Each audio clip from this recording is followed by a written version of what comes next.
Dit is de podcast van Omroep Friesland. Noordewien. Willem de Vries. Kom verder.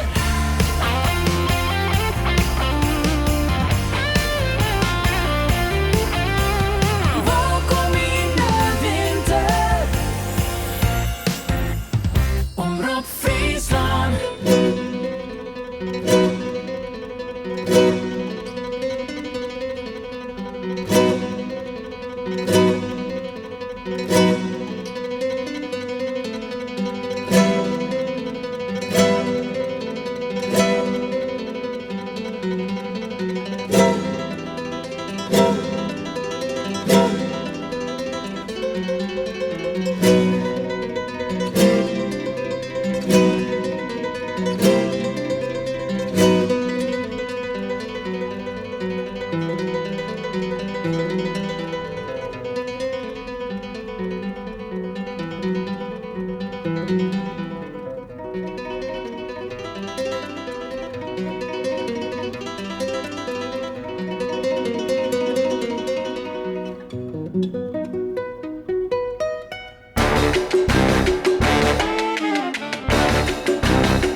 Dit is Noordewien. Goeie, en welkom bij Noordewien. Joert mij een bijzonder man, aan een bijzondere tafel zit ik er maar bij, want ik ben bij hem thuis in Welsriep, Beert Oosterhaven. We hebben Joert weer een thema-uitsturing en dat gaat over lied. Net het gewone lied, om het zo maar eens uit te drukken, want dat bestaat al sinds 1991. Maar uit dat lied is een lied internationaal ontstaan. En dat weer dit hier 20 jaar geleden dat de eerste keer georganiseerd werd. En daar weer Beert Oosterhaven zelf persoonlijk bij belutsen. En het leek u wel aardig, zo aan het eind van het jaar om daar eens even op waarom te blikken. In het bijzonder 3 edities van datzelfde Lied Internationaal komen voorbij. Beert, mooi dat we hier bij die thuis te lonen mij hier rond tafel. Welkom Willem, ja. Eerst maar even over Lied en überhaupt Lied op zichzelf. Bist u er van al bij belutsen geweest? Nee, ik ga er net van al je Njotter bij Belutsen West. Ik ben, denk ik, in 1997. Waar ik vregen terug de doetijdse voorzitter van de vakjury Pieter de Groot. Had ik in de vakjury van de Gruithoeken zitting nemen, maar nog een keer oren. En dat heb ik door 3 keer gedaan. En toen in het jaar 2000 toen vreeg Pieter de Groot mij had ik hem opvolging voegen als voorzitter van al die vakjuries en de haatjuries. En dat heb ik toen van hem overnomen. En toen hebben we eerst in 2001 nog een gewoon lied Friesland organiseren. Werd ik dan voorzitter weer van de haatjury en van de vakjury. En toen in 2002 kwam het spel op de wagen, zaten de Vlamingen naar Zezen. Maar lied internationaal. Hoe liep het destijds? Wie het vooral om die taal te doen of om de muziek te stiepen? Het was een combinatie van taal en van mensen die het wat wonen. Die wat maar die taal wonen. En dat waren mensen, het is vermidden van de Leeuwarden kranten, vooral het vermidden van Omroep Friesland. Pieter de Groot kwam met de Leeuwarden kranten, Omroep Friesland zit er een keer bij. Maar de harmonie, die woelde eigenlijk wel wat waar, maar die eigen taal. En die wil graag een festival organiseren. Op zo'n wijze dat er dus meer liedjes voor de Friese taal beschikbaar kwamen en ik voor de media. Nou. Dus dat liep doel op dat tijd geweldig. En dat festival, dat hier voordat wij maar Lied internationaal begonnen, dat al 10 jaar draait. En het was heel veel groter. Het ging van Liedse zeeltjes via muziek en op Skaaf kwam het uiteindelijk terug in de grote zeel van de harmonie, van de nieuwe harmonie. Want die was toen helemaal nijbouwd in de 90 jaren. En die grote zeel van de harmonie, daar kennen 1000 man in. En die zitten er ik de laatste edities van ons eigen lied. Dat we echt een groot spektakel doen. Nou, die een soort gala-voorstelling haast, hè? Het was een gala-voorstelling, ja. Mensen die kleiden hadden er echt op. En het week zo, we hadden de band Sabeer uit Jester Reinhoorn. Ja, dan kwam het hele dorp mooi. Dus dan is de zeel al van een groot paard vol. En, dus het had een watje west, maar liet dat het in Friesland geweldig liep. Ja. En toen hebben wij gezegd van het liep hier hartstikke mooi. En Dagelijk zegt het Eurovisie Songfestival, zie je het heel meer verengelsken. Het was heel meer minder eigen identiteit. wij vonden eigenlijk dat die eigen identiteit van die taal, van die minderheden in Europa, die mast behouden. Het trok ik omdenken van de cultuur, van de liedjes in die cultuur en in die taal. En nou ja, toen hebben wij het zo'n van, zo we net als zinhanger van het Eurovisie Songfestival, is gewoon een lied internationaal, maar dan maar lieden van minderheden in Europa hadden we kennen. Hoe ga je dat oppakt? Ik bedoel, ik neem aan dat je wel wat contacten hebt, maar zo'n lied dan internationaal deel zetten, ja, dan mag het ook zo breed mogelijk, denk ik, organiseren. Uit alle hoeken en streken proberen ze dan muziekacts. Nou, in dit geval denk ik naar Ljouwert. Eerst Ljouwert, ja. Hoe onderzoek is dat? Ja, nou, dat wie het internet al zo vier dat het wat mailen koerst? Nou, dat soort dingen wieren er al, maar het weer vooral contacten via de telefoon en zo. Dus ik werk bij de Friese Academie en daar heeft een hele soort contact met allerhande minderheden uit heel Europa. Dus ik hier wel al wat ingang van mensen, steeds maar die op wetenschappelijke wijze onderzoek die een Lietse taal. En dan vraag ik van jongens, heb ik muziek in je eigen taal? Ken je daar ik een LP's of cd's van universiteit komen leren? Daar wij eens kennen wat het is, want wij willen graag een internationaal festival van Lietse taal organiseren. En nu ben je van het inventariseren wat er komt. Nou, dat hier een geweldige risping is gevallen. Er kwamen iets soort uit allerhande minderheidstalen van Europa kwamen de spul naar Ljouwert. En dat kwam al binnen bij mij en bij Ivan Pel van de Harmonie. En door die eerste editie zei, hoe doen we dat nou? Nou, we hadden een haatjury voor het gewone lied, bestaande uit Hubert Heringa, Rien Gratema en mijn persoon. En het bestuur van Lied zei, nou, dan maakt hij en ik maar zien van wat is je geschikt voor het Liedfestival internationaal. En nou, dat hebben wij doen. Daar hebben wij dus maar uit die hele grote rispingen die er weer, hebben wij een stuk of 10 tolle vaderdrachten maken. En daar is Ivan Pel, doe in de zomer van 2001, denk ik, 2012 het eerste festival. Het heugt mij nog dat hij maar zijn sleurhit dat neemt dat door Europa kraste.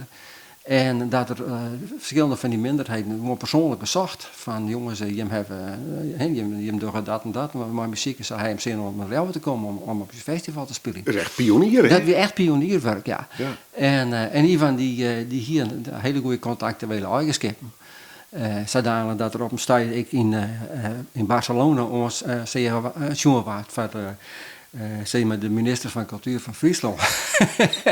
En dat de derde ik op zo'n wijze op de televisie kwam van ja, wij willen een festival organiseren van minderheidstaal. En daar waren die Catalaan heel naar voor. Die woonden graag om mij dan, want die zitten zelfs ook in dat spanningsveld dat ze meer ruimte hebben vanuit in Spanje zelfs. Ja. Mooi verhaal, daar geef ik op terug. Maar we hebben in mijn muziek, laten we het eigenlijk voort maar even nog aan, van John Williams. Ja, John Williams, die speelde daar dat stuk wat wij mee hebben en dat heet Asturias.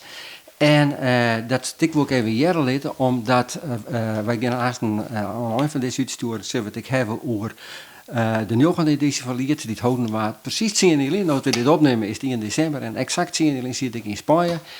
In Gijon, in Noordwest-Spanje, in de Krita Asturië. En daar we doen het festival Lied Internationaal. En ik heb mooi maken hoe die Asturiërs, hoe de volksaard van die Asturiërs is.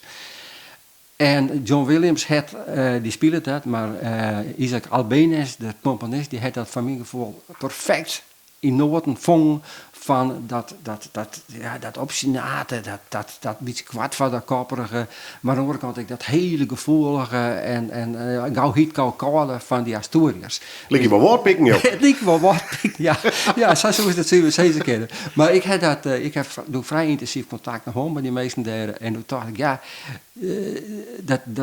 deze componist, Albéniz, die had daar omzwalk en die had dat dat mag ik op deze wijze op muziek zetten. En John Williams, een oren als de filmcomponist John Williams, dit is de top klassieke gitarist. Nou, die had dat prachtig spelen. Begin hij orenmuziek, Flat Out. Gaat u het kiezen? Waarom? Ik heb Flat Out uitgekozen omdat Flat Out, die wie in 2002, op 27 april 2002, de winnaar van het Friese Liedfestival. En wij hebben het plan dus opvet om de 28 april, de dag erna, voordat dat Lied Internationaal erachter onder te zetten. Want we hebben de hele organisatie nog staan in de harmonie. En dan doen we eerst op Sneurtje Joni's eigen festival Lied. En de winnaar daarvan voordat de snel terug naar Lied Internationaal, de allereerste editie. En flat out weer de jongen die het Friese Lied woont hier. En die gingen dus terug om op Lied Internationaal de vertegenwoordiger van Friesland te wezen. En dat weer maar dat hele mooie veske, hele mooie ballad, vogelvrij. Als de nacht voor mij weer wekker luidt, klasjes heeft in blauw verwiel. Ik eet me met mij vogelvrij.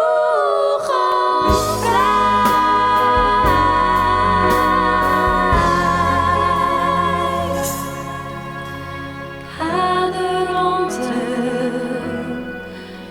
viel mij vogelvrij. Vogelvrij. Prachtig veske. Uitviert toch flat out. Drie dames. Ja, drie dames, Willem. Ik zou ze eventjes nemen, want er zijn dames die letterlijk nog wat zinkamps in de muziek. Je flat out besteedt uit Femke Hoeksma, uit Sanne Hoeksma, sindsdien beter bekend als Senna Black en ik bekend van de laatste bouwde met de groot in het Friesplaat. En uit Marieke Meijer, die zit er doorheen. En het aardige weer, doet zij dit woon hier in het Kruid een bepaalde bekendheid als flat out. Maar die blikken dat in de oors in de vrouw nog een band met de naam Flat Out bestiert. Dus toen heeft zij haar naam verloren in Triality, omdat er drie vrouwen in die groep zitten. En Rodi Matthijs, dat wie dan de begeleider, de pianist en ik de componist van deze liedjes. En de tekst die wie terug de mem van Sanne en Femke Schreun, namelijk Eki Hoeksma, die had de tekst van Vogelvrij. Dus dat wie wat dat ongeveer een heel familie gekleurd gebeuren, om zo maar te zeggen. Wat een mooi veske. Het is een helemaal veske. Ja, ik vind dat soort veskes, dat ben typisch van die festivalveskes, die staan ik vaak in broekenkist. Hè? Zo. Maar goed, dat weer dus op 27 april 2002. En dat zij met dit festival Lied in Friesland wonen. Daarmee woonden ze net later Lied Internationaal. Want daarmee bedaren ze op Lied Internationaal in de middenmoord. Namelijk op het Zonderplak. Dus ze zitten in de midden. Houdt het in dat het pijl de eerste keer heel goed weer? Nou, ik denk dat het ik de maatjes het van... het zijn allerlei verschillende liedjes. Dus die ene die weer meer een balladachtig lied, wat meer in de klassieke, wat radiostil. Maar de kwam ik band maar een heel volkaardig repertoire. En de kwam bands die het heel bot op rock oriënteren. Maar het kortom, appels, paren en... appels en paren. Als je dan heeft een vakjury die dat al wel aardig heeft kennen. Want met wel een bepaald niveau, met wel een bepaalde grenzen wilde steld werd het onvoldwaar te zijn. Maar het curieuze weer, dit festival waar woont terug ik heet het, ze krijgt al even nog terug een kriet in Europa die het heel graag mooi was, Catalonië in Spanje, daar in Barcelona heen. Dat is ook een fanatiekelingen, hè? Ja, dat heeft dat best een voetbalman, dat wist hoe dat gaat, maar Barcelona versus Madrid, hè? Dus Catalonië versus Castilië. En daar zit dus een hele soort verjonging zit ertussen en dat psychische dan door middel van haar eigen, het uitwering van haar eigen cultuur, nou weer wat scherper te maken. Maar de band die dat eerste Lied Internationaal won in 2012, 28 april, dat wie Pomada uit Catalonië. En die wonen dat. En de prijs weer van het spelen op het eerstvolgende Oeralfestival. Dus daar hebben ik nog achter de presentatie. En het mooie wie het heugt me nog dat zij op een gegeven tijd doet ze dat wonen hier. Het publiek op het podium uitnodigen van de harmonie te douchen. Dus dat weer een hele fleurige ongelegenheid. Maar dat weer typisch, typisch hele volksaardige muziek. En een van de juryleden die heet ik ook Green Links. Dat was dat weer. Maar het tonnen met politiek. Het was wel een beetje politiek, ja. Maar nou ja, dit allemaal geworden. Er was net weten hoeveel mediabelangstelling uit die achterwijk kwam. Want wij hebben dat in de merk zetten. Ik maar een persconferenties en wat van wij zetten wat oertje het hele grote Eurovisie Songfestival. Nou, daar kwam een hele soort media uit Europa op dag. BBC, CNN, kranten, De Morgen uit België, Frankfurter Allgemeine Zeitung. En nou, ik zit mooi druk als, want ik wist jury vast zitten, maar ik moest ook heel die lucht te woord staan. En als dan, nou ja, zeg je dat dan, dit is wel een festival van minderheidstalen, maar ja, de viertaal is Engels, want je maakt het toch maar ook een beetje terug de tijd. Een beetje communiceren, dat ging in kweer dan. Ja. Hè? En toen hoorde van het festival moesten de jongens van de BBC nog een interview aan. En dat wie meestal dat ze alle prachtig mooi Oxford Engels praten. En ik weer wurg, dus dat wie net meer beste Engels. Maar I am Beert from Wels Riep en you know. Een beetje van we will come an end, you know. Ja, zoiets, ja. Ja, maar in elk geval, en ik, wel later waar ik er nog op oorsprutst, want wij zijn hier in het veld en wij hier nooit aan het satelliet aan ontvangst staan. Maar die hier mij op CNN jongen, notabene, voordat ik dat werd wist over dat festival. Dus het hier een geweldige portée, om zo maar te zeggen. De toon weer zet dus. De toon weer zet en dat hier dus ik als gevolg dat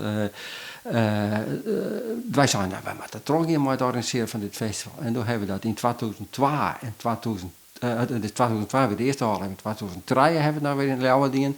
We hebben het in 2004 nog weer in Leeuwarden. Behoorlijk veel werk, man. Een beeldig van Want die werk. mensen met de plak hadden, met Ja. muziek. En je zegt techniek, hè? Zien we altijd. Ja. Nou ja, iedereen met zijn plakje Ja, had. en wat oefenen we, de en- media weer erbij, een Ja. hele soort dingen die waren opgenomen en zo. En er waren filmpjes maken van. Maar dat was in principe een liedcomité, denk ik. Het was een heel iets comité. Het was voor mij zo'n beetje in die tijd weer dagwerk. Van ik hier van Slijn de Baan, maar de eerste week compleet met het organiseren van die festivals aan de gang. En boven daar zit een behoorlijke financiële component op. En dat maakte dat er in 2005 geen festival was. Want toen waren wij wakker in onderhandeling met Europa om geld te krijgen voor dit festival. En we wonnen geld van de provincie en geld van de gemeente. En die zitten er ik al van een paar maar in. Maar ja, die zijn, dan moet ik wel eens er op mijn oorplak. Je hebt nog wat 3 keer die en wij moeten alle keer mooi voor die kosten stingen. Dus, Op naar Östersund. Want de Sami, wat wij is beter bekend als de Lappen, die hier al een keer wat het festival won, die kwamen alle keer maar hele goede insturing. Heel eigen en toch ook heel modern. Vaak een mix van elektronica en eigen Samische dingen. En zo. Dus dat was heel mooi. Wij waren uitgenodigd in Östersund, het zuidelijke punt van Lapland, in Zweden, om daar het festival in 2006 te houden. En nou ja, daar hebben wij doorheen geweest. We gingen op 7 oktober gingen we ons eigen lied in harmonie. En op 14 oktober, een week later, zitten wij in Östersund. Maar hetzelfde organiseren, comité's een beetje aanvallen met al die lui daar uit Zweden en van de Zweedse televisie. En zitten we daar in het theater om het daar lied Lavloed, want Lavloed, dat we het daar van de Sami voor lied te organiseren. Ja, maar ik kan een VIP-pas hier met zo'n koren. Dit is bewaar je deze dus? Ja, dat vond ik prachtig, want wij winnen dat doen. Ik heb al eerder verteld, ook, maar wij ook en ik ben door 30 getrouwd. En wij zijn er heen, maar we nemen de hele club mee. Dus de band mee en de oorhing mee en zo. En we maken er een roadtrip van. Dus wij zijn de dwarster van het rondje maar een busje dwarster naar Noorwegen en Zweden. We hebben een Östersund skarrelen. Prachtige dingen, jongen. En nou, daar hebben we gewoon een heel mooi weekend van maken. Alleen ik iets mogen druk vertellen. Ik weer vastzitten van die zuur en ik moest van alles mooi organiseren en zo. Waar hier lied op? In die tijd, het bandje is mij nou even ontsketten, maar dat door de Victor Jedder leert woon hier, maar die daarvoor hier van Wieren leert woon, maar neemt in tijd. En van Wieren hier dus rucht om het eerstvolgende internationaal festival Friesland te werden. En het mooie is, en dat maakt nou even zeggen, van de mensen die dit nog hartje, dit is nog radio, maar wat beeld erbij. Maar als je hem nou eens goed zien wil van wat houden die lied internationaal festival, er is een hele soort materiaal van te vinden op YouTube. Soort materiaal ik van Omroep Friesland. En nevens mij, dat heb ik zelf net nog weer waarom zocht. In 2002, de eerste editie, toen had nevens mij Pieter Tjeertsma van Omroep, die had mij de hele dag volgen, want ik weet wel, die zit bij de Kamer, bij juryuurlezen en van alles. En in 2006, toen weer Albert Jensma mooi, die had dat daar in Östersund al filmen en die. En ik dacht dat hij, en daar ben ik wel wist van, een docu maken het over de band van Wieren. De reis van Wieren naar Lapland. Ik geloof dat dezelfde Nederlandse titel hier, omdat het van Friesland ook weer. Of hoe dat ik maar hier doe. En die hele opbouw van hoe het van Wieren klaar maken voor het festival, hoe het in het verleden toe zetten. Wat de eerste keer van Wieren moeten Friesland zijn, maar en hoe de jongens dat daar ondervonden hebben en zo. Dus dat wie echt is eigenlijk heel wat een mooie worden om dat te volgen. En dan werd we aanst nog opgekomen de aflevering van 2012. Daar had Annette Huisman, die had er een hele mooie documentaire met Dirk Hofstede van maken. En die is ik al gewoon ziek maar op, leert international of leert internationaal, dan kost er wel en dan kiest al die filmpjes zien. En wat ik je nou vertel, en mochten er omissies in zitten, dan worden die opvallen door dat prachtige beeldwerk van de collega's van Friesland. We gaan naar muziek. Er staat een nummer van Wille Huske. Prachtig. De titel en alleen al is al geweldig. Sletten vol Berenburg. Ja, nou ja, en waarom zet ik dat nou in zo'n aflevering over Lied Internationaal, Willem? Dat komt zo. Ik wie in 2012 al heel schoft uit Lied, zeg maar. Want in 2006 Östersund werd dan krijg ik erheen, heb ik het dien. En ja, dan heeft er toch een Petrope hier achter de regen. Ik denk, dan moet het maar overnemen. En... Maar in 2012 kwam Onno Valkena, die een belangrijke vrijwilliger in de liedorganisatie, die kwam bij me, die belde op uit naam van het bestuur. Van Beert was er alsjeblieft nog een keer mooi als juryvoorzitter en dit keer maar naar Spanje, naar Asturië. Want we hebben een probleem. Het lijkt er wat een chaos te wezen, maar de organisatie, een hele soort dingen krijgen we net goede respons op en we willen het opnemen en alles. Dus er moet even wat professionaliteit hebben. En eigenlijk zo Fred Sieswerda, die is vastgezet, dat we dus in 2006 van de Liedje vakjuries. Maar Fred, die kent Utrecht was toch Fred vervangen. Nou ja, ik heb er even wat tellen uit. Ik denk, het is ook wel een mooie reis om daar weer het even heen. Dus, maar Frits die wil mij al wat instructies aan, want hoe het al hier om het taak was. Dus Frits die had een medie bij me op de academie geweest en ik wil Frits nou eventjes hier in deze uitsturing eventjes betekenen, want Frits is 2 jaar op 30 november eerder verstongen, een slimme ziekte. Maar Frits, en dat maar we net weten, die wie ik een belangwekkende Friese folkmuzikant. Hij zit in het duo Wille Huske. Soms zit er ik een hele band bij. En Paul Simmersman, die zit daar mooi hem in. En ik wil eigenlijk even om Frits nou even te klinken. Hij wie een geweldige fan van Shane McCowan. Daar heeft ook wel eens een interview mee maken, Willem. Nou, proberen. Proberen te maken. Hij is dronken. Ja, maar hij had op die platen, op de 2 platen van die Wille Huske Nijlitten, had hij meerdere nummers van Shane McCowan in het Fries bewerken. En een daarvan wil ik hem even hier laten. Hij zongt hetzelfde. Dat is Sletten vol Berenburg.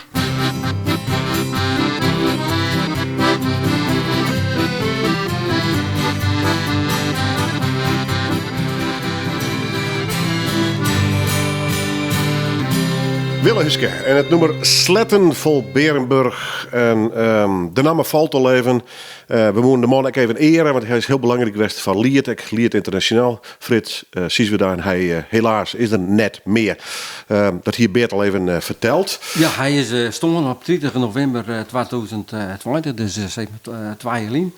En dit nummer wat hij hier zong, een soort van ode aan Shane McCowan, dat is waarom te vinden van de leefhebbers op de 2e cd van Wille Huske, de Cedik Longs uit 2006. Hoe gaat het hem verder ontwikkelen, dat Lied Internationaal? Want dat is intussen een behoorlijk een begrip worden. Nou ja, het is, doet ik de uitgang bij 2006 is het vanzelf teruggang. Het wel maar bieten en braken geweest. Het had wel eens even een situatie dat het net organiseren werd komen, want je hebt heel wat daarheen. En ja, van die laatste periode, daar kiest dan meer van zezen dan ik er van zezen maar, want ook heeft er bij Belutsen geweest. En de laatste editie, volgens mij weer dat van mij in Denemarken. En nou ja, ik weet niet hoeveel editie altijd weer, maar zoals ik zei, de editie waar ik het nou over hebben wil. Werd ik toch precies we daarvoor voor instrueren waard om samen te zeggen van Safira dat hij dat dan doen kon.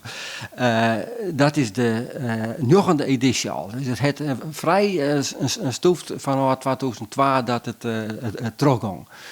En deze 9e editie die leerde mij via Schiphol met onder Valken, Annette Huisman en Dirk Hofstede. Barcelona, daar moesten we oerstappen.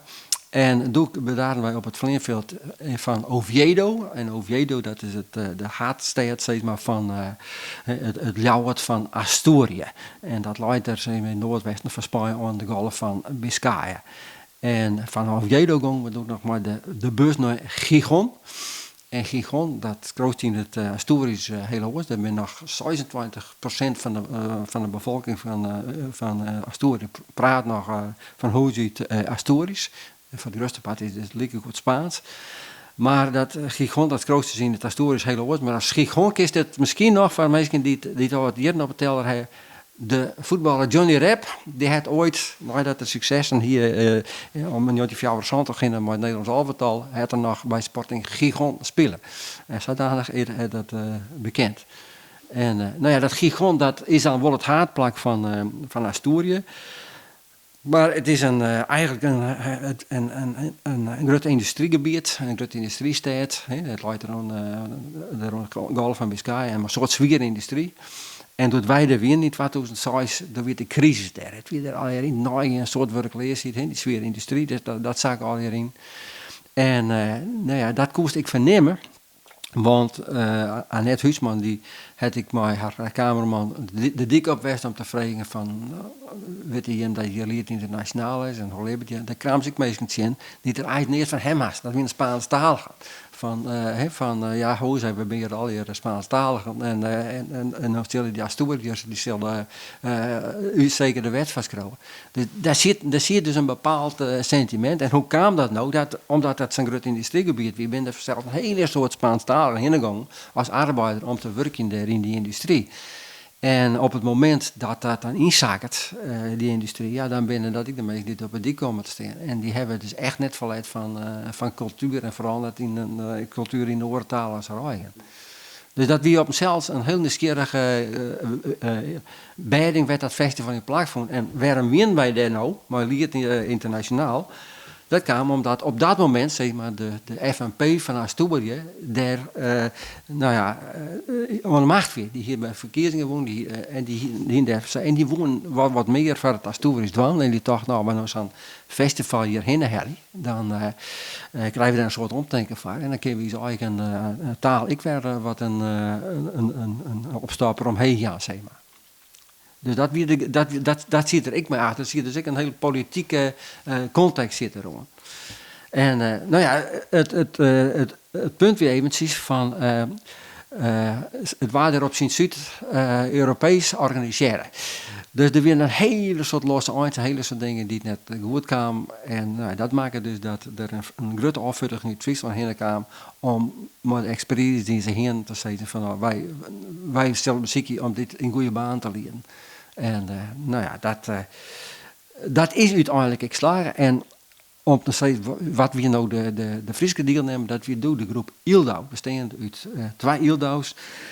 Jan Hoekstra, nog wel bekend van de Friese Top 100 onder de naam Jan. Maar ik Marije Hoekstra, die als de drumster een soort bij Sietse Heima te vinden is. Maar ik in Mr. Right zit. Een hele goede, vooral Engelstalige vrouwengroep. En die zitten daar ik in. Dus het weer een heel aardig lied wat wij als Friesland daar doen afvuren. Ik heb misschien eerst wel eventjes jaren. Ildau met het nummer 4. Neer ben ik al innig, Eld zal dicht bij mij. Delen mooie tienen oor, strelend op een side. Viel de warmte om mij heen. Wetter en wind, het gevecht net winnen. Ron is zwaarder en volgen, ja. Viel de warmte om mij heen. Wetter en wind, het gevecht net winnen.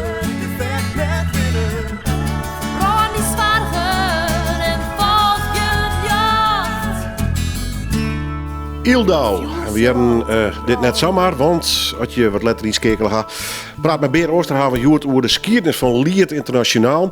Het gewone lied bestaat al een tijd, vanaf begin jaren 90. Maar zo'n 20 jaar is er een internationale editie en er zit een heel soort mooie verhalen achter. Reden genoeg om eens even waarom te blikken naar die mooie verhaal. Want Beert is onder andere voorzitter geweest van de jury en zit ik in de organisatie. En dat is een beurlijke werk, daar ben je tussen wel achter. Maar ja, dan maakt het protten mee. Leuke dingen. Ik van de muzikanten trouwens. Hè? Ja, van de muzikant. We beginnen Ildau dus mooi als vertegenwoordiger van Friesland. Maar om dat festival heen week nog een heel cultureel programma en een politiek programma. Maar de Duits Zwart Festival, dat we op 20 november 2012 doen. We moesten Ildau spelen in Lanus Castellon. Dat is een plekje wat verderop, daar in Asturië. En mij nog een paar oren groepen die ik mooi was zongen on Lied Internationaal. En zij speelden daar een nummer, dat heugt me nog, ik weet ik mooi daarheen. Doen ze mij de leefde uit de cover van Elske de Wall. En werkelijk weer dat publiek daar, dat weer helemaal uit de schroeven van dat nummer. Dat vonden ze zo prachtig goed. En ik de orenbands die te spelen en de orenmuzikanten. Dus Ildau die maken daar als het ware een verpletterende indruk, had ze dat te zeggen.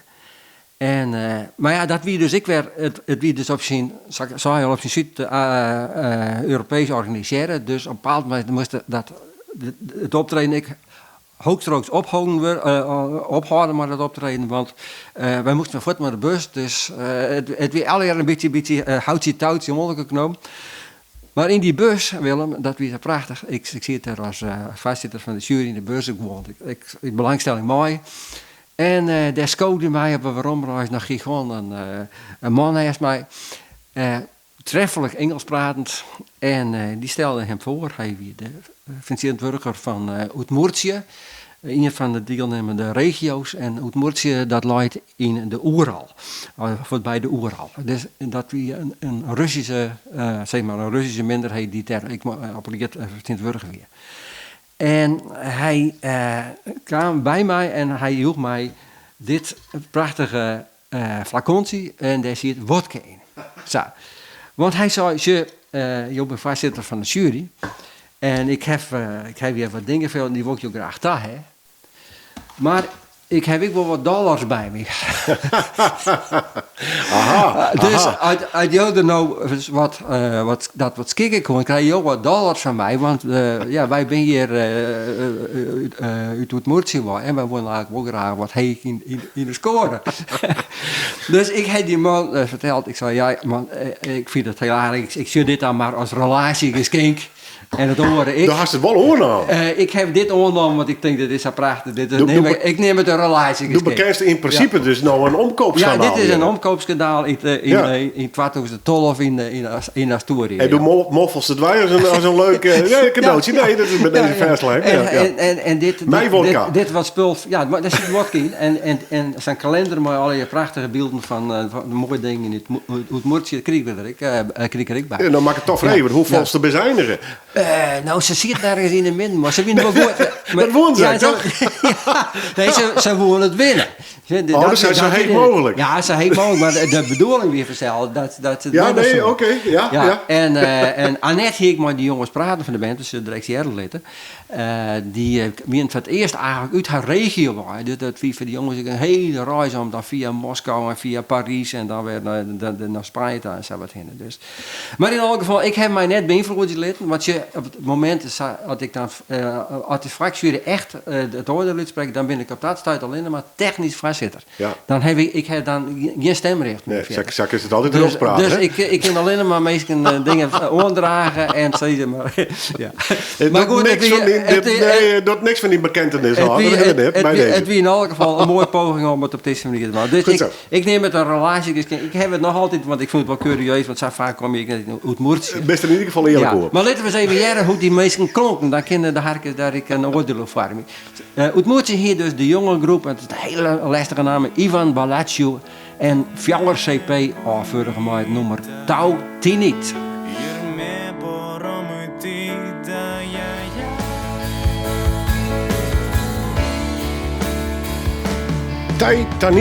Tinit, als ik het goed uitspreek, Ivan Belosluchev.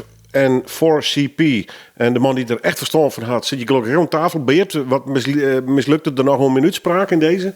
Nou, dat Komt dit beetje in de buurt? dat 4CP, dat zijn wat Engels, dat zijn alleen het uitmoord, wat woorduitsprutsen willen maken. Ja. Nee, maar het zijn wel Ivan en zijn vrouw Maarten, ook zo wat zult wel wijzen. Ja, dit uit het hart van Rusland. Uit het hart van Rusland, ja. En daar zou je krijg ik al doet het noemen draaide. Van het is wel heel mooie popmuziek, goed spelen popmuziek. De beharking. Ja, en dat komt ik om die muziekopleiding in Rusland. Die was ik vervist, die ben heel goed. Ja. De man leerde heel goed een instrument en bespelen heel goed te zongen. En dit hier dan in die tijd, het zult misschien al de tijd van met Vedervest hebben. Die kon ik uit het rockgebied van Europa kon ze nou dingen te gaan nemen en in haar muziek verwerken. Ik weet net hoe bot dat nou onder Poetin nog kan. Nee. En nog tastin is, maar in elk geval, het weer een heel goede bandje. Ja. En hier zit in de holle iets. We gaan naar een verhaal dat we breaking news. Toen net op de Russische televisie. Nee, dat we net op een Russische televisie willen. Nee, dat we op Samische televisie in Lapland. Daar in het noorden van Zweden en Noorwegen. Want wat we namelijk het geval. De Samen die hier Inger Caroline Gaup, een jonge zangeres, afvuldigen. En die wie eigenlijk voor het eerst wie ze op show in Boetelnoord als zangeres. Haar men wie mooi, weet ik wel. Die moesten een beetje oppassen. En toen kwamen ze daar aan in Gigon en toen zitten ze in het Hollands te zijn in Zaak en Aas, want ze hien wie kofferspel van haar wie achterbleven bij de Oeberstaap in Parijs. En dus zij kon net in die bekende Samische outfit, de traditionele kleding die ze hier optreden. Nou, ze wilden er helemaal aan. En, maar allegelukkig via de organisatie van Liert en via de belderij zo op een bepaald tijd kwam er toch mooie vlucht in via Oviedo en Busken naar Gigonta. Daar kwam haar outfit aan. Nou, het band dat weer de Rotterdijk.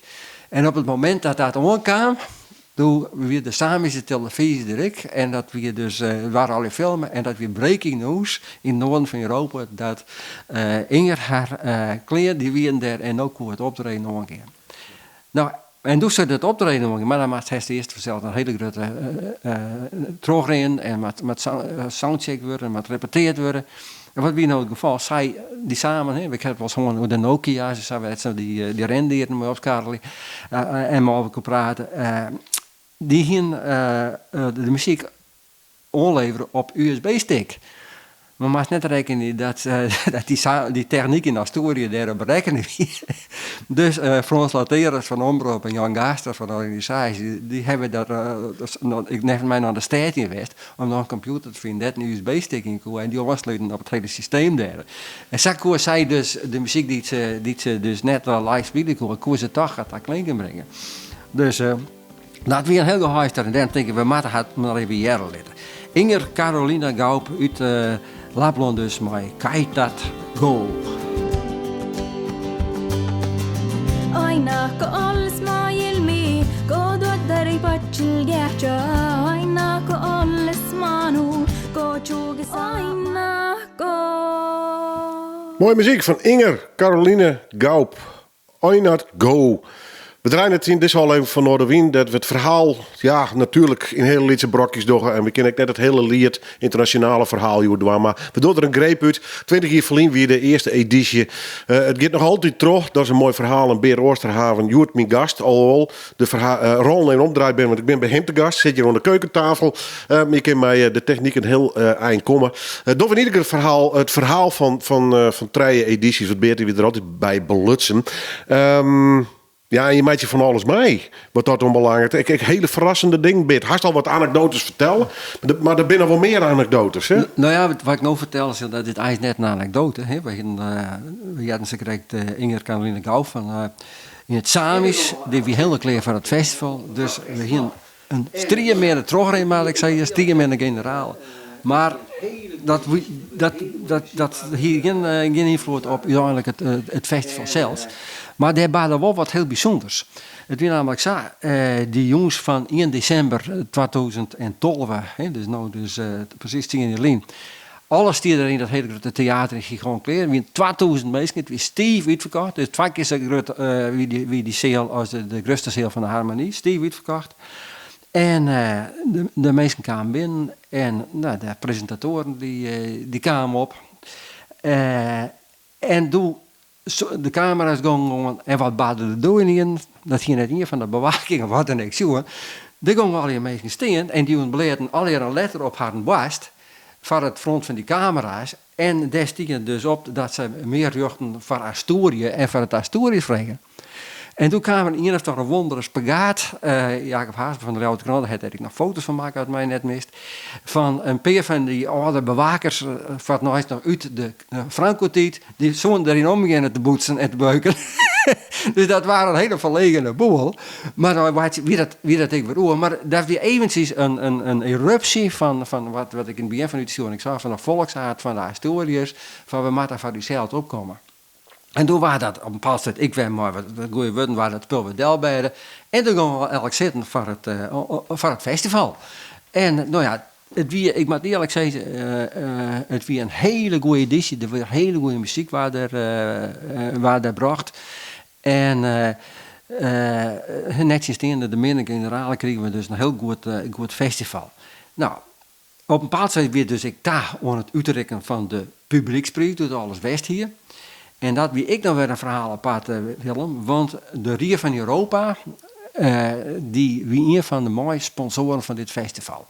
De Rie van Europa heeft het goed voor maar minderheden. En de voorzitter van de Rie van Europa, dat wie een Rus. En daardoor wie ik die Oudmoertjers er voor het eerst dat er een Russische minderheid in de Lied Internationaal was. Want die man die het goed voor mij en die weer er. Dus de organisatie ik besloten van die man die moet de publieksprijs uitreiken. Dat ken je dat ook eens. En nou ja, zat het ik bij de Liedfestivals in Friesland gaat altijd een soort die dus bepaalde hoeken van binnen die op een bepaalde groep stemmen, dan wordt het. Nou, in dit geval weet ik geen wonder dat de Asturische insturing, die hier dus een Engelse naam, de Asturiana Mining Company, waar kwam dat naar van? Dat Asturiana is nog begrepen als Asturisch, maar er zit een Amerikaan in. Eén Amerikaan in de band, die maken dat de hele naam van de band, netjes in dat Tavesque in het Asturisch weer, dus ik Engels weer. Fijn, dat Veske Sinon Connes Val, dat moesten de publieksprijs hebben. We zetten haast net jaar lid, want we doen alleen nog de winter. Maar die man, de Rus, die moest de prijs dreigen en krijgt van de prijs dreigen. De man weer nergens te bekennen. Dus dat weer een hele verlegene boel. Op de lijstkamer. Hij zit in de kroeg. Dus een van de organisatie erin. Of twee. En heel mooi hebben. En die man op het podium. En op de documentaire die Annette Huisman en Dirk Hofstede van maken. Hij kiest nog zien dat hij er op het podium zit. Maar de sjaal nog om leggen. Maar een beste snip in de eer. Maar hij kan nog correct uitbrengen van waar dat woont. En hij zei het ik nou, het is geen wonder dat zij dat woont hebben verteld. Dat zie je hem net verbazen. Maar dat is een mining company de publieksprijs woont. Nou, het weer een prachtig beeld met Joch. Ik verslaan nog goed die hele organisatie daar weer. Er zitten overal van dit soort wonderen eindjes in. En er kwam nog bij dat tellen van die publieksprijs, wat het de verder ontdaan want die kwamen dus uit al die minderheden, waar kwam Jan Gaaster er net mij achter, dat er van hele soort stem van de Corsicaanse deelnemer weer. En hoe ken dat nou van... en hij, het IP-adres, toen waren er ook wel 800 stemmen van één en hetzelfde IP-adres van de deelnemer van Corsica. Wat de bedoeling weer, dat het oorje, dat het festival in Corsica hebben zo. Nou ja, dat is, ik weer op het spoor kwam, want ik weer dan als voorzitter van de jury vertelde, ik verantwoordelijk voor de publieksprijs, moest al wel als een soort notaris goed werden. Dus dat kwam ik al even goed, maar dat zie dus ik was aan denk zie het daarin West eigenlijk net op zinst en dan verdikken, dan was ik naar een vrouw opleggen met takken van die stem van de publieksprijs. Nou, dat weer het hele mooie verhaal van die groep heette trouwens Dopicena uit Corsica. En die had het dus net doen. En die is eigenlijk een Ildau eindig op het festival als zander van de minor Alve Maidagers. En nou ja, dat festival liet en daar hadden we internationaal 2012 en daar hadden we nou mee opwillen met het hele verhaal hoe die liet internationaal en die drie festivals in het bijzonder. Dat was woon terug de uitsturing uit Bretagne in Frankrijk. En Bretons is ik een taal die te dreig had, want die waren door dat centralistische Frankrijk heel wat koeieneerd om samen te zitten. Maar ze hebben toch netjes inderdaad een mooie muziekcultuur daar ontstaan laten kennen. En Leuven Stefan, die ging uiteindelijk met de prijs van Lied Internationaal 2012 naar huis. En bij aansluiten laten we dat noemen nog even jaren. Argolo Bef. Quant meus da chulves Waar da zoar Ik kreis da glua Din dan da luar Les un par gulubeu Quant meus da welut Peplam Pepnam Tamatam Gilau Xixi Mixi